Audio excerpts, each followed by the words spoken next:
bá mi gẹ́ẹ̀tì ọsàn wẹ́wẹ́ kó pọ̀ jù báyìí lọ, bá mi gẹ́ẹ̀tì ọṣẹ dúdú kó fomi pò kó wá mixi, kó fi ọṣẹ dúdú yẹn kó fi bo gbogbo ara ọsàn wẹ́wẹ́ yẹn lẹ́yọ̀kọ̀kan tí wọ́n ní rí ọsàn yẹn mọ́, kó wá bá mi kó sínú kòkò, kó bá mi gẹ́ẹ̀tì ọ̀rọ̀ ẹnu òpìyè kó gé wẹ́lẹ́wẹ́lẹ́ kó dálé lórí kó jó, tó bá ti jó kó lọ kó gbé sẹ́gbẹ́ kan.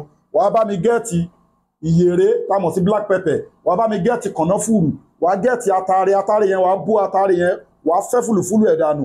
Ọmọ atare àti ìyèré àti kànáfùrù wàá lọ akúnná pẹ̀lú potash kọ́ún díẹ̀ níwọ̀nba, tó bá ti lọ pẹ̀lú kọ́ún akúnná dáadáa, wàá wá mix ẹ̀ pọ̀ mọ́ nǹkan tó jó yẹn. Ṣíbí kan láàárọ̀ pẹ̀lú omi tó gbóná, ṣíbí kan lálẹ́ pẹ̀lú warm water àbí pẹ̀lú ẹ̀kọ. Bẹ́ẹ̀ ni farabalẹ̀ kó gbọ́ fídíò ìdílẹ̀.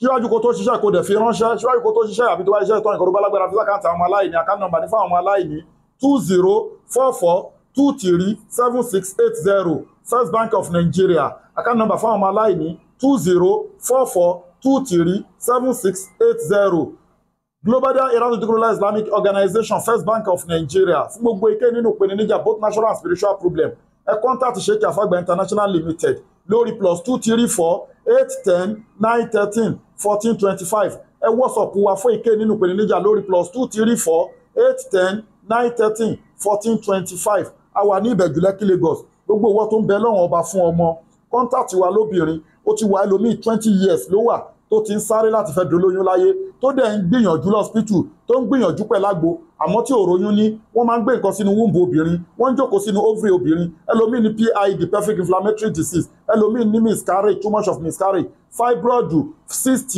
hyperclatin, sọmúroro ní ẹ̀dà ní, àwọn infection ńláńláńlá, yeast ní, blockage tube, fibroid, gbogbo àwọn nǹkan wọ̀nyẹn full package ni kó wá lọ fún. Torí bẹ́ẹ̀ lómi ṣe ń treat ẹlẹ́yọ̀ kọ̀ọ̀kan nìmí irú ló ń treat ẹlẹ́yọ̀ kan nìmí irú ní gbogbo táìmù fi lọ́mọ lọ́wọ́. Má wo towó wóye tó ti ná, wá lọ fún full package, kò síbi tẹ̀wá tí àti ní sẹ́ǹdì ẹ̀ sí yín.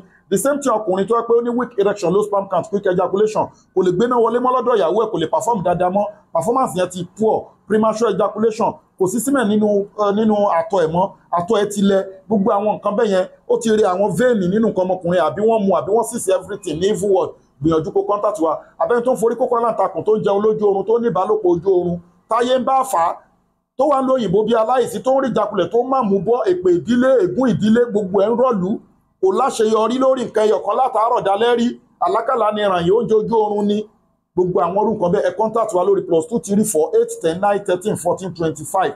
Bismillah ta'ala, right way lẹ́wà, ṣèyàn mìtì, ẹ WhatsApp wa lórí +234 810 913 1425.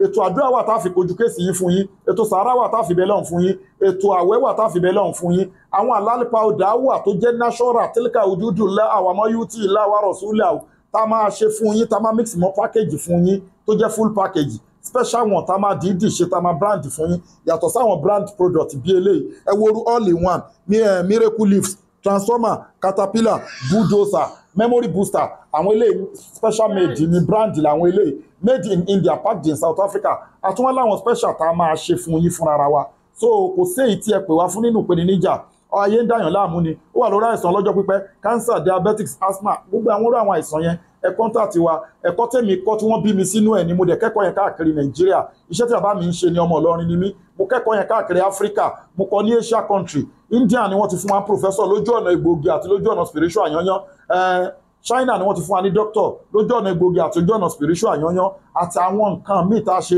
bóyá èèyàn ní di physio àbónídìí acupuncture, the traditional medicine tó jẹ́ ti China, gbogbo ẹ̀ làwa ní ìmọ̀ nípa ẹ̀. Ẹ contact wa lórí physiotherapy, lórí èké nínú ìpèníjà right way lẹ́wà. So a fi ṣe ìyanràn, ayé ti di bá mi, à ń sọ status bá ṣe jẹ́ ní kẹ́lẹ̀ mọ̀, èyí olóòfẹ́ akẹ́lẹ̀ mọ̀ pé right way lẹ́wà. Látúnzákú anfusakum wà álámù bímọ ní takọ̀, má pèrà ẹ ní nǹkan, Ọlọ́run ọba ní nǹkan. Ẹ fèsì problem yín both natural and spiritual o. Yàtàkà bá tún ṣe ìtọ́nù mínàlì mass èṣù, ẹ̀mí òkùnkùn wọ́n máa ń lọ́wọ́ sí kéèsì, ẹ̀mí òkùnkùn wọ́n máa ń fọwọ́ kọ̀yàn. Innahu yarakum wa qabiluhu min haythu la tarawnahum. Èṣù àtàwọn kọ̀mpánì ẹ̀ wọ́n wò yín tẹ̀yìn ẹ̀ lè rí wọn, ẹlòmíì ayé ló wà nídìí àìsàn ẹ̀, ẹlòmíì ayé ló wà nídìí àìrọ́mọbí ẹ̀, ẹlòmíì ó dẹ̀ láwọn nǹkan tó fa àwọn àìsàn kan wà gan wọn ò lè rí lọ́spítù. Ọ̀rọ̀ ńlá ni. Ẹ kọ́ńtàtì wa Bismillah ta'ala right way lẹ́wà a wà ní Ìbẹ̀jú Lẹ́kì Lagos. Lẹ́ẹ̀kan sẹ́ WhatsApp lórí +234 810 913 1425. Oògùn tí mo kọ yín yẹn oògùn fibroid oyún ìju ni, ó wà effective, ó lágbára, ó lè bí ọmọ tó bá lò ó dẹ̀ lè máa kọ́ọ̀tì díẹ̀díẹ̀. A máa ti lò ó taréyàn tó bí ọmọ confam tí ò rújú ní oògùn tí mo kọ yín. Ṣé ẹ̀ káwọn èèyàn jàǹfààní ẹ̀, ṣíbí kan láàárọ̀ pẹ̀lú warm water àbí ẹ̀kọ́, ṣíbí kan lálẹ́ pẹ̀lú warm water, kì í yáyàn gbẹ, kì í ṣe, ó máa kọ́ọ̀tì fibroid rẹ̀ tó yẹ pé gíráàmù ẹ̀ tóbi á wálẹ̀ bẹ́ẹ̀ bí ọmọ ni. Tested and confirmed ni. Ṣé ẹ̀ fáwọn èèyàn kan confirm ẹ̀ bẹ́ẹ̀ ni kí wọ́n náà gba ládá. Insha Allah rahman àwa ń fi owó òdodo Ọlọ́run àfi ń sọ̀yà kí lè máa jẹ́ sàdákà járíyà fún wa. Ẹ share program wa, ẹ patronize wa, right way lẹ́wà. GIG la fi ń deliver ọjà wa, adẹ́lo DHL. Inna lizzata lillahi jami'a, gbogbo agbára Ọlọ́run ọba lónìí. Má sàlámù wa ilà lè.